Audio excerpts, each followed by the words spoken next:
Las Vegas.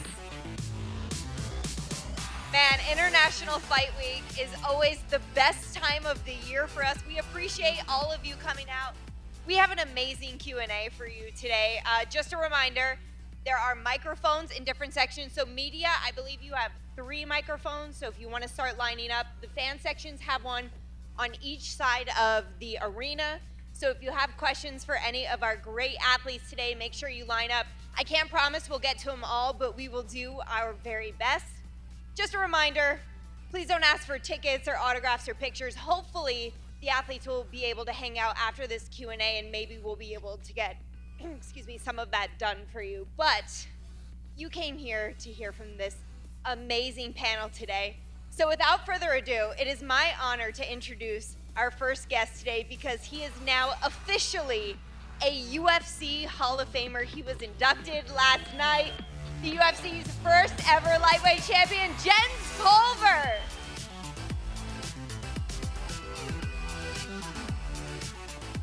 Welcome, Lil Evil. All right, well, someone he actually faced in the WEC. He was the champion, the creator of Team Alpha Male. The California Kid is here. Please give it up for Urijah Faber.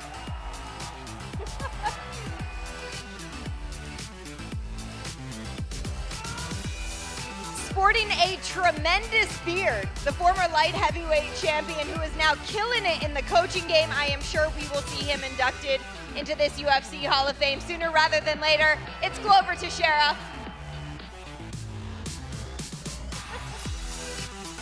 All right, a mentor to Glover, a UFC Hall of Famer, the former UFC light heavyweight champion, one of the most recognizable faces in the sport, the Iceman, Chuck Liddell.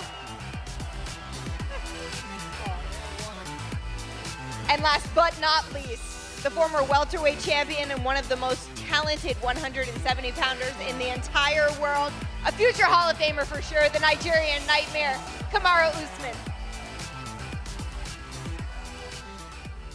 Guys, this is amazing. Thank you all for joining us today. It feels like, every July we get together for International Fight Week, and there's just something special about it. Glover, I mean, when you have the opportunity to interact with fans like that and see great fights all in the same week, what's it like for you guys to participate?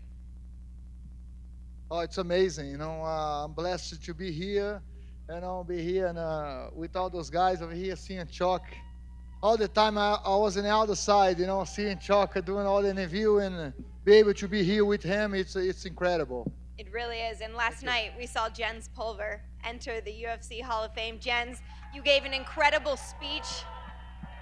Long overdue, but it finally happened. Are you still on cloud 9? Yeah, no, yeah. This is so cool. Like I said, I love and appreciate each and every one of you. This is surreal. I'm stuck. You don't want it to end. It's going to, so I'm just trying to slow it down and embrace every single minute of it. But man, I love y'all. This is cool, real cool. So I appreciate y'all. So happy to see you enshrined in the Hall of Fame. Reminder, if you guys have questions, media, there are 2 microphones here, one in the back as well. I think Jose Youngs, is that you waving at me that you have a mic? And then fans, if you want to start lining up to ask questions. If we have media questions, we can start over there. Go ahead. Question for Kamaru, former champion in the back. Just quick update on your career, like where are you at? A lot of people thought you might fight Hamza in Abu Dhabi. Dana White didn't really seem interested in a catchweight. So just, is there an update on where you at in your career? I'm good. I'm just training, falling back into love with my routine of training.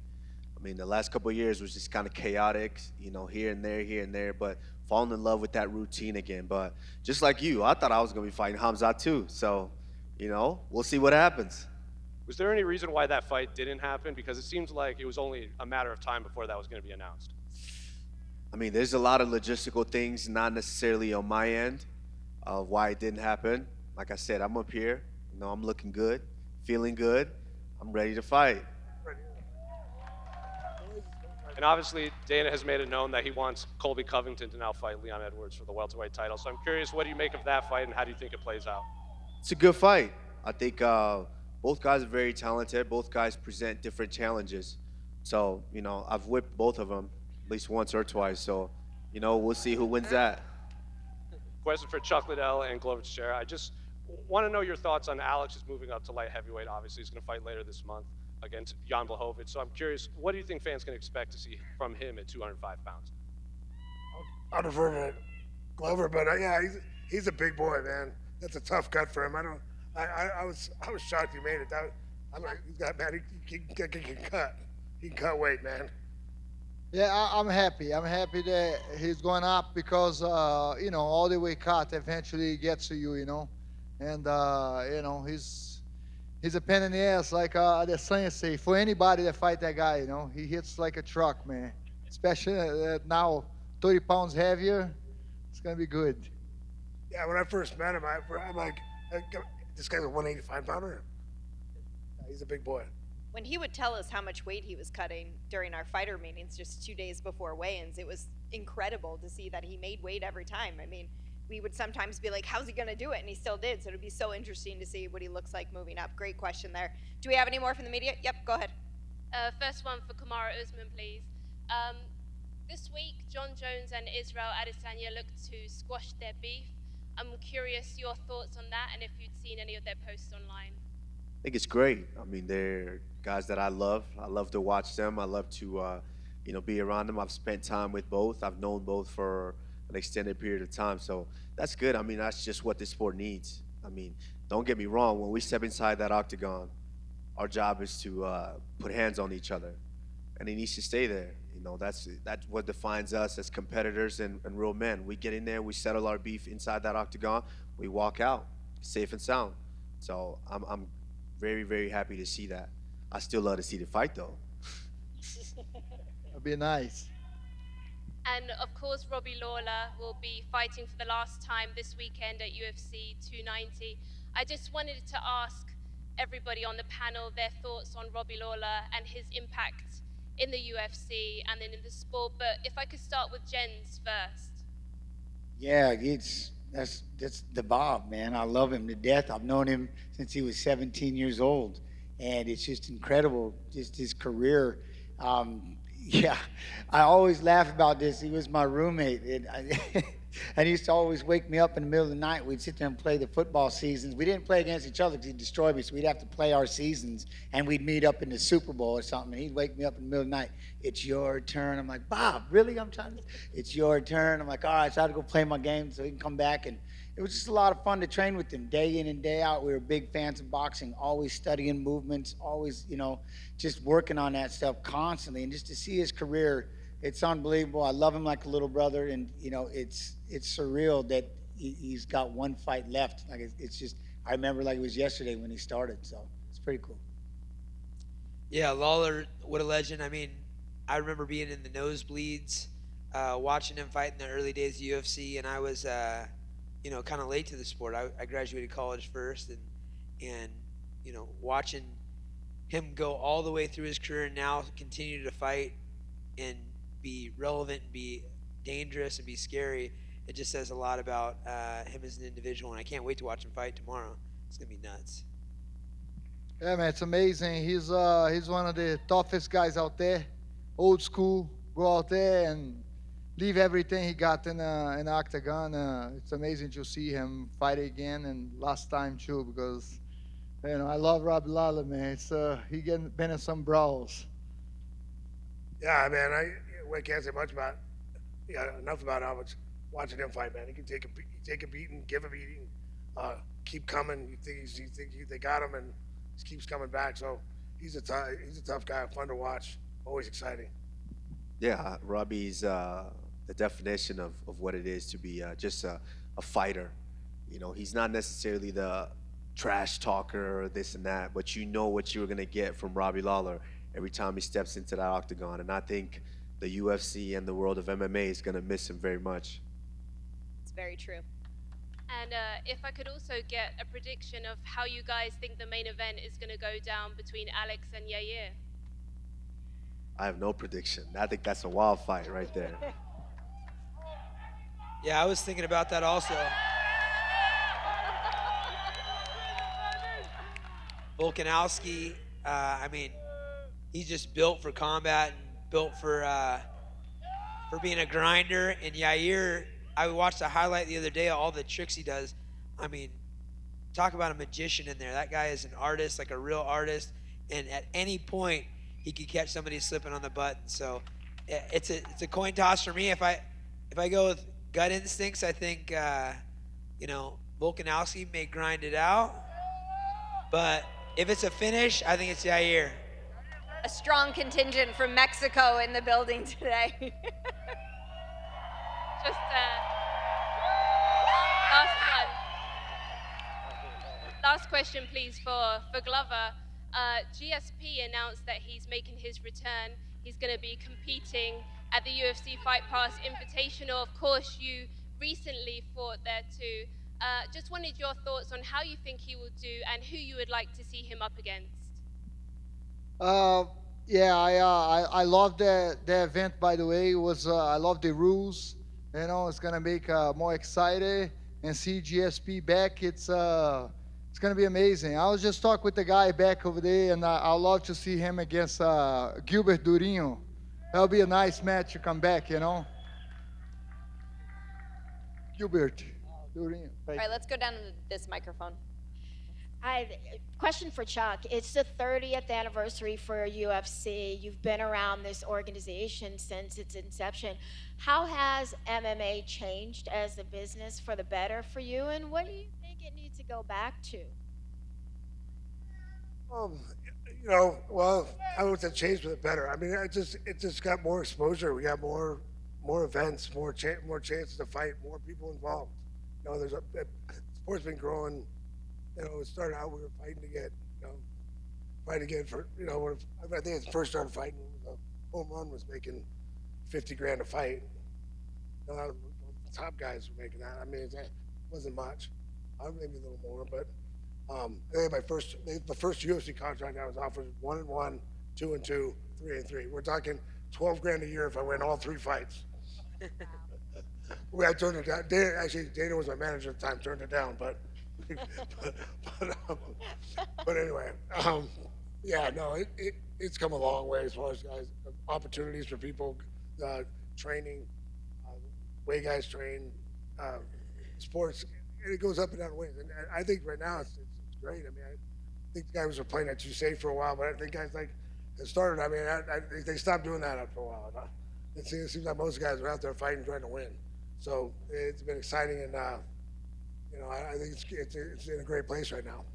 Final question, actually, for Jens and Urijah. You fought really hard to keep the lighter divisions active in UFC.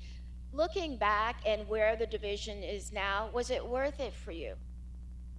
Absolutely. And going back to nostalgia, I remember being at the Mandalay Bay and seeing this guy getting mobbed for a big UFC event. It was actually Chuck Liddell versus Tito Ortiz, and I was staying in Randy Couture's room. I didn't really know him, but he was nice and kind enough to, just open his door to myself and a couple friends.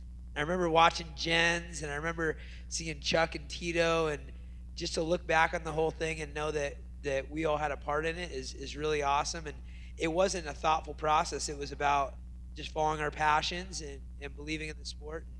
Thank goodness for great leadership with the company to bring it where it is today. So, yeah, it was definitely worth it for me. Yeah, I think the biggest thing was creating the 155-pound division. That's kind of where I got in the Hall of Fame. I'm the godfather. I had to go out there and fight at 170. I had to fight heavy. I had no weight class there for a while, no time limit. But I love it. I love seeing that, just the way that the 155-pound division to me that's the one. I love it. The size of it, the way that it's growing, 145, 135, 125. I remember fighting, and the one thought in my mind was I never wanted to see anybody to say they were too small to be a fighter. And that was something I set out to do. Like, you're going to have to gain weight. You're going to have to fight at 170. I said, no, I'll just keep blasting people, and we'll create 155 pounds. And once we did that, when we got to WEC and 45 and 35 and 25, I was like, okay, now I can drop down to my original weight. And that's when me and Urijah met, you know what I mean, and had the big clash the first time. And, I'm proud. I'm proud to see this sport grow, but I love the little guys because that's where we're from. So, like I said, I'm a big fan. 155, love being the godfather, and just glad what we created. Should both be very proud for those roles. Mike? For Glover, you mentioned a little bit about your grappling match recently. Just wondering if you have more plans for that lined up, or if that maybe caused a bit of an itch to return to more competition. What do you have plans for the future? Man, I'm just having fun, I'm just here. They call me to go grapple, I grapple anybody, They pay us right, I go over there and I grapple John Jones or Urijah Faber, whoever, It's just fun over there, I don't have that. I'm enjoying this time, I love it. And then for Kamaru, Gilbert Burns said at a recent media day that you were back training with him a bit at Kill Cliff. Just wondering kind of what your status is right now. Are you back at that gym more full time now? Are you still splitting time in Colorado? What's going on? Everybody want to yell that. No, it's never been. I mean, it's called Kill Cliff now. Before that, it was called Sanford. Before that, it was called HK3. At the end of the day, it's Henry Hooft. And I've always trained with Henry Hoof. Henry Hoof has been my first stand-up coach ever. Me and him have always been on great terms. I still train with Trevor Whitman. Trevor is a mastermind. And it's kind of like having the best of both worlds. Obviously, my daughter lives in Florida, and I have a house in Florida, which I spend most of my time. But, when I start to kind of button things down, it's always a good change to be able to just have that private time up there with Trevor Whitman. So I have the best of both worlds. I got two masterminds in my corner. And if this fight with Hamza doesn't materialize, is there any other attractive matchups out there for you right now that you think make sense? I'm sure they'll think of something. I mean, hey, it's a fight. Me getting in there to fight, I mean, it'll make sense. Me stepping in there, if Conor wants to, he always said he wanted to fight me at 170. Hey, that makes sense. I'm not the champ anymore, so hey, let's do it. All right, let's go up here. This one's for Chuck Liddell and Jens Pulver. And by the way, congratulations, Jens Pulver, on finally getting your long overdue addition to the Hall of Fame. So my question for Chuck Liddell and Jens Pulver, the introduction to the UFC to Las Vegas and the reintroduction to the UFC to pay-per-view happened. Both of you guys fought on this card, UFC 33 victory in Vegas. 22 years later, did you even fathom that the sport would be the biggest sport it is today, and that you guys set the stones and the building blocks to build the sport to what it is today? Well, I always thought it would get here, but I thought it'd take a lot longer. I mean, I think the explosion from having the reality show really on Ultimate Fighter, we blew up a lot faster. I mean, we went from me being able to walk into a room and go, yeah, that guy probably knows who I am, and that guy, to me walking down the mall and a 56-year-old lady going, hey, you could fight last night. So, I mean, it made it overnight almost. When the when the Ultimate Fighter started showing Aaron, all of a sudden people asked, it was just like within, it was May, the first fight, or April and May, when I won the title after winning the show. After that, I mean, I couldn't go anywhere without people knowing who I was. So, yeah, it just exploded after that fight. But I always thought it was the best sport in the world. So I always thought I'd get here. It got there a little faster than we thought it would.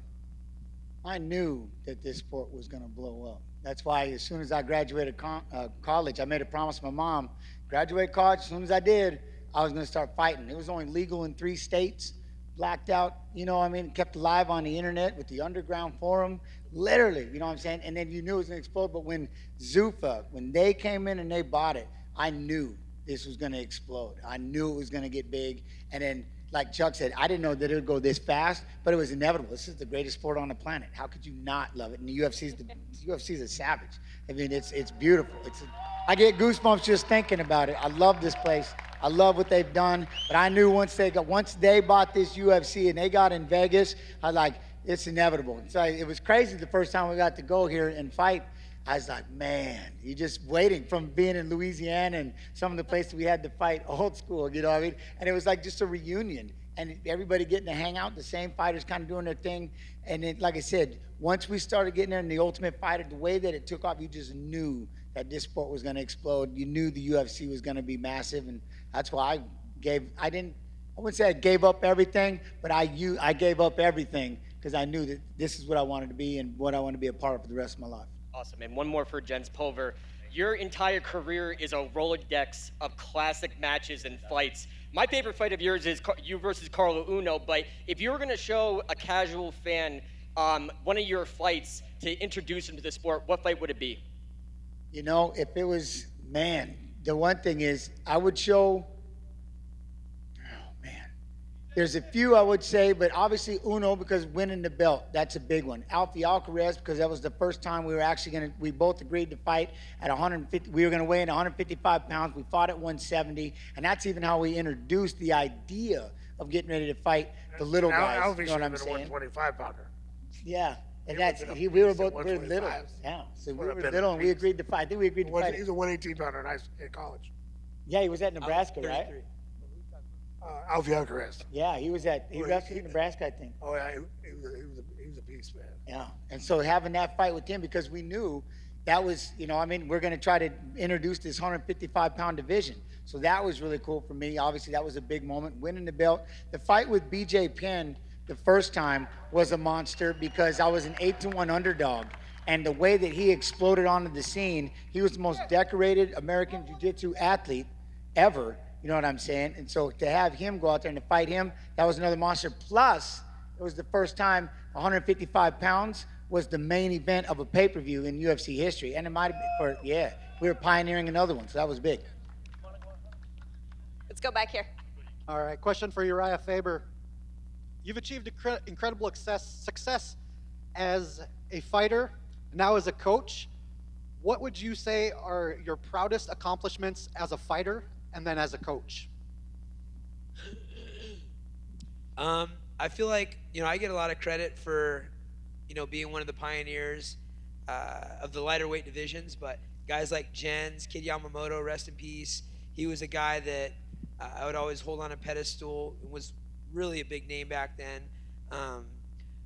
Being someone that was able to represent my own city was really cool because, you know, as a kid you grow up being proud of your city and you don't really know why. It's just kind of a human instinct, territorial thing. But when it turned around and the city was so proud of me, that was a really cool accomplishment. And as a coach, I think just you know, and I've got a great staff and a great environment, a great culture that has been the key to bring on the next wave of talent. And so being able to create that culture that is tough, you're doing a bunch of whack job fighters, man.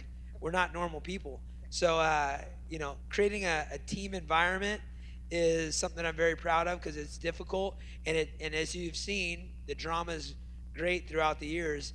It's easy to rock a boat. Keeping that boat going straight is something I'm proud of because it's a pat on the back to the people that believe in our sport and are doing things for the right reason, which is just following their passion. All right, let's get some fan questions in. You have been waiting so patiently, so I'm going to start on this side. This one's for Kamaru. If you don't get Hamza, are you gonna fight Colby or Del Reno? We like Kobe. Yeah. I think you guys would like to see Kobe too. One more. Gilbert's my dog, so you know I would fight Gilbert for the title. But if it's not for the title, I don't see why. One more. Congrats on Jens Pulver. Love you, buddy. Thank you. Let's go over here to this side. So this is for any of the fighters who are willing to answer this.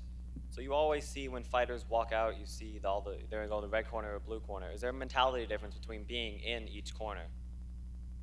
No. If you come to bang, you come to bang. All right, that's fair. I don't ever remember which corner I was in. I'm not too sure. I don't even know. That's fair. I appreciate the creativity of that question and the honesty up here. Let's go back over here. Okay, so first of all, huge fan, guys. Thank you for all you've done for the sport. Megan, you're beautiful. I have a question. I have a question for Chuck. Thank you. I know you have accomplished glory in MMA, but if you had the chance to give the younger Chuck an advice, what would it be?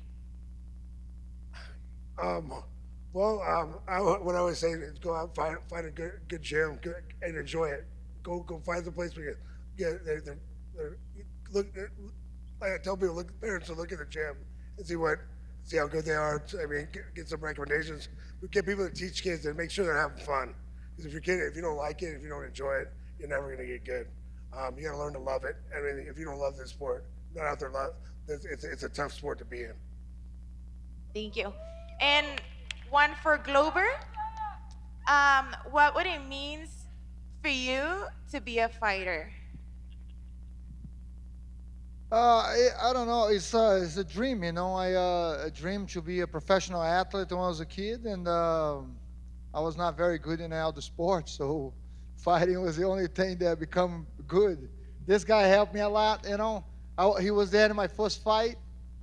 I was against them, against his team, but I got beat up so bad, and but a guy that he thought was gonna, knock me out in the first round, and he come to the locker room after and say, "Hey, come train with us, and you already got the tools, you already got the heart and determination. We teach you some stuff." And here I am, former champion. Thank you. Thank you, guys. And last but not least, Viva Mexico!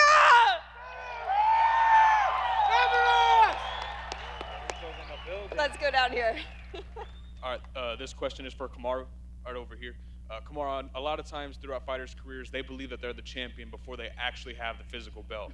You're in a unique spot because you're not the champion, you don't have the belt, but mentally, how do you kind of make that switch from being a champion and now kind of back on the hunt again? That's a great question. I think, like I've said, it's different when you don't feel that you're the best in the division and you have work to do to get there. For me, I think the position where I was in is getting back to my routine, because I still feel that way. I still feel and I know that I'm the best in the division. So it's one of those things that, you need a little bit of luck. And for me, luck is when preparation meets the opportunity. So when that opportunity comes knocking, if I'm prepared enough, I'll be where I need to be. And for Jens and Urijah as well, being that you guys are pioneers of the lighter weight classes, yesterday Jose Aldo is inducted to the Hall of Fame. Tell me, you can't speak about featherweight, even bantamweight, any of these lighter weight classes without mentioning his name. Tell me what Jose Aldo means to you, you two. Man, I have a lot of respect for Jose. Whenever I've had interaction with him, he's a true professional, and it takes me back to talk about staying humble. This is a sport that keeps you humble, and he stayed really humble.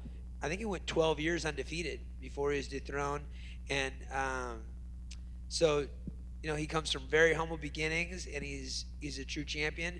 And I can still remember what it was like to have my leg disfigured, and so I'll always remember that. I can remember it too. It looked painful. Yeah, it hurt me. If anybody that's new, just put Uriah's leg, and you'll see it's pretty much a dead body. The biggest my leg's ever been, actually. They got little skinny legs, but he's awesome, man. I love him. Yeah, and I mean, he was so much fun. He was devastating. Because of that, those leg kicks, you just knew. That double knee tap he did, in one fight. I still remember, I think it was in Sacramento when he and I were fighting, and they had asked, we did a big, we were doing the conversation, and we were asked questions, and they go, "What about you, your career?" And I'm like, well, hopefully I'll be done and retired before that kid. I remember pointing right at him. I go, that guy gets up here. I didn't think he'd get up there so fast, but I was like, that guy right there, because he's going to be a devastator. And he knew it. He's just athletic, and those kicks were surreal. I mean, it was unbelievable to watch him fight. He was so explosive. He was amazing. And my last one for Glover. Right next to Urijah transitioned from fighting to coaching, and he's done a great job. You have as well. Tell me, how much are you enjoying being a coach and not having to actually fight as much as you were? Yeah, I'm getting used to it, man. In the beginning it's tough, it's fighting, it's a different adrenaline, in a fight you just get ready to pump up to go over there and fight, but being in the corner is like, it's a little tough, but I'm getting there, getting used to it, I'm enjoying more, and getting better and better, just the beginning. Thank you. All right, we only have a few minutes, so please keep it to one question apiece. Gotcha. Go ahead. My question's for Usman. Kamaru, I couldn't help but notice in the last fight against Leon, it seemed like something was a little off. The striking wasn't as sharp as usual. What felt different in there when you were facing him for the last time? Yeah, you're right. It was just, I think I might have rushed it. Slowly just starting to get my feet underneath me, and I just felt like I needed to rush it because it was just that opportunity. I always wanted to go to London. I always wanted to fight there and headline a card there. So it was just like I probably could have taken a little bit more time to get back in prime form. But, you know, that's the way things go. You know, you live and you learn. And like I said, you know, now I'm just loving preparing myself. And so when that preparation meets the opportunity again, I'll show why I feel I'm the best in the division. Looking forward to seeing you fight again, and Thank you. congratulations to all the guys up there. Let's go over here. Go ahead. Yep. Oh, this question's for Faber. When is our 209 champ coming up, and who is it? Say one more time. Who will be our next champ out of 209? Out of the 209, out of the greater Northern California area? Yes. Oh, man. Well, we got a lot coming now. And so I think right now at our gym we have Song Yadong, Macy Barber, and Yan Zanan all knocking on the door. So those are people that I think are on the cusp. But I've got a whole bunch of up-and-comers you haven't heard of that will be there soon. So check out A1 Combat and keep your eye out, baby. That's right. I like your shirt, by the way. Oh, yeah. Cool. Thanks, buddy. The 916, the 209's cousin. That's right. Yes. We got 916, 530, 209. That's all the same shit. Yeah, exactly. We'll go over here. It's me. Hey, this is for the. Whoa, Chris Curtis. Yeah, All hey, right. what's up, guys? All right, we're jumping in. Hey. All right. We'll get to you. Don't worry. I've got a question for the legends, Jens Pulver. I don't think everyone here quite knows just how legendary your career's been, but I'm going to test your brain for a second. June 27, 2009, I had my pro debut. In that fight, I lost a decision that I very clearly won, and it was heartbreaking to me. It was bad, guys. It was heartbreaking to me, though. And the first guy in that cage was Jens Pulver, and he said, hey, man, this is going to happen. Don't stop. Keep going. That was in 2009, and those were the words that I heard from you. The first words I heard after I lost my debut. And I grew up following Milicic, following Robbie Lawler was my guy, but out of that gym, the other legend in my eyes was Jens Pulver. So my question to you is, do you understand how much of a legend you are to us that came up under you, and that we know that we're here now, especially the smaller guys, because we stood on the shoulders of giants. So thank you. All right, number one, you're going to make me cry. I love and appreciate you. You're going to make me cry. You know, the reality is, no, I didn't. For a long time, I didn't. I didn't think anything. I didn't think I was worth much. I didn't feel like I had value. And I'm going to make this plug because it means the world to me, but running the UFC Twitch page now has given me value and worth, because you all come in that do come in, and if you don't, join. But in the chat, you give me your time. The greatest gift on the planet. Money can't buy it. We always wish we had more time. And the fact that you're in here giving us your time is the greatest thing in the world. And it started making me whole again. Being able to sit there and talk with everybody, I started to rebuild myself, and I felt good. And that's why I love when people say it's about time that you got into UFC, but the reality is, and I thank you all so much for keeping my name out there and and keeping it relevant, but it was today, this is the perfect time, because I finally have learned that what I've done, and I can accept it because I love my life. I love where I'm at in life. And like I said, it's just been a blast. But hearing things like that, yeah, man, it's amazing. And I love y'all, and I can't Thank you, thank Jens you Pulver. enough. It means the world. Thank you. Thanks, Chris. All right, I think we have time for one or two more, and I definitely want to get to you, so go ahead. Okay. First of all, shout out to the 6 GOATs on the dais. Thank you so much for being here. All of you guys are GOATs in your respective field. So my question is, we're celebrating 30 years of UFC, which in a lot of ways is 30 years of MMA in America. A lot of landmark events that occurred, UFC 1, Aldo versus Faber, Chuck versus Tito, UFC 205 in New York. For any or all of the panel, is there a specific landmark event in your mind that you think of, this is the staying power of MMA? This event shows that MMA is forever and will be here forever. Thank you all. For me, for me, the one that stands out, and I mean, it was relevant when I first started, was the Chuck Liddell, Randy Couture era. I mean, both guys college wrestlers, both guys that were nasty strikers and really mixed it well together, and some star power. You know, had Chuck the silent killer, and Randy was a gentleman. It was a nice contrast between two classy guys with different looks, and you got to see how the UFC embraced that. I mean, Chuck had mohawk and hair just in the middle, and Randy had a cul-de-sac with no hair in the middle. What a great combination. And I always looked up to both those guys. I love it. All right, let's go to our final question. No pressure, but make it a good one. All right, question for Kamaru. Having shared the octagon multiple times with both Leon and Colby, who do you think gets the edge in that match? That's a tough one. I would have to say, dang, it's a good position to be. Now, it's different mentally thinking about it, because when I fight, I'm more of so mental fighter as opposed to just the physical attributes, because some guys are just sharper and nicer strikers, and some guys are more of a grinder like Colby. So playing by their hearts, I think if Colby is able to come in and compete the way that he approached competing with me, it's going to be very difficult to beat him.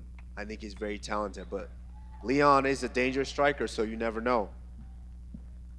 Thank you all for your questions. Thank you to this incredible panel of legends. And thank you to all the fans who continue to support this sport. We couldn't be anywhere without you. You let them perform. You let us do our jobs. You let weeks like this happen. It is the 30th anniversary of the UFC, and we would be nowhere without fans like you and legends like this. Give it up one more time. Jens Pulver, Urijah Faber, Glover Teixeira, Chuck Liddell, and Kamaru Usman. UFC 290 weigh-ins will kick off in just a few minutes.